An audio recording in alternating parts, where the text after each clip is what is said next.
It's time, New Jersey. Who do we want to hire to be our governor? We gotta replace Phil Murphy. And word on the Parkway is the Republicans want to throw Jack Ciattarelli our way. Again. Most importantly right now, especially if you're still undecided just a couple days right before our primary, is to sift through the bloated nonsense that is the Democratic field. There are so many candidates. Why? Let's immediately eliminate a couple non-starters. Ain't nobody got time for special elections. So, those of you in Congress, like you, Cheryl, Josh Gottheimer, you gotta stay. Thank you very much for the minimum wage. Right now we can't afford a moderate. So thank you very much, but Stephen Sweeney, you gotta step aside. I know it's not fair that you weren't on the third debate stage and that you didn't raise enough money or matched donations to do so. I know you have super strong support from NJEA, and it's impressive that you're the president. However, not everyone in the state understands education or is part of NJEA or can see your platform through the NJEA magazine. We need to see more of you online. Sean Spiller, such a swell guy, you gotta step aside. As a progressive independent, this completely kills me to say. Raz Baraka. Your platform is impressive, but your policies are not fully fleshed out. Where's the pathway? Where are the details? But also, where are you? Not in Ocean or Monmouth County. You're so passionate. I love that. I can't seem to get a hold of you on either your website or through any social media platforms. I'm not bitter that I haven't gotten an interview with you yet, even though I already spoke with Sean Spiller, Mikey Sherrill, and Stephen Fulop. Which brings me to Stephen Fulop. Vote for Stephen Fulop.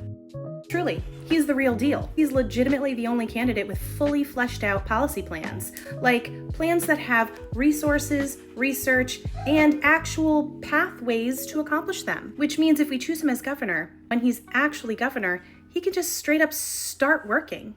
If you haven't seen him speak yet, I urge you to go to one of his meet and greets before the primary. I have a lot of videos on Stephen Fulop because he, of all the candidates, gave me the most of his time. And he was straight up like, hey, we have all the time in the world, no subject is off limits. Let's talk about anything and everything. And he certainly did.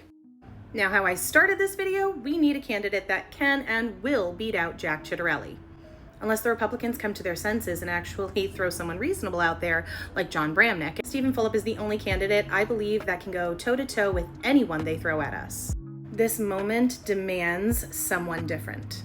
Someone with executive experience, a no bullshit approach, and someone who will say, hey, I screwed up on this, but I figured out exactly what went wrong and I fixed the shit out of it, and then some. If you don't want to do all the research on your own, go back on my feed and take a look at the videos that I've had with him. He understands that he doesn't know everything about everything in New Jersey, so he's been traveling all over New Jersey just to figure it out. And the policies make sense for New Jersey because they are the number one things that we complain about.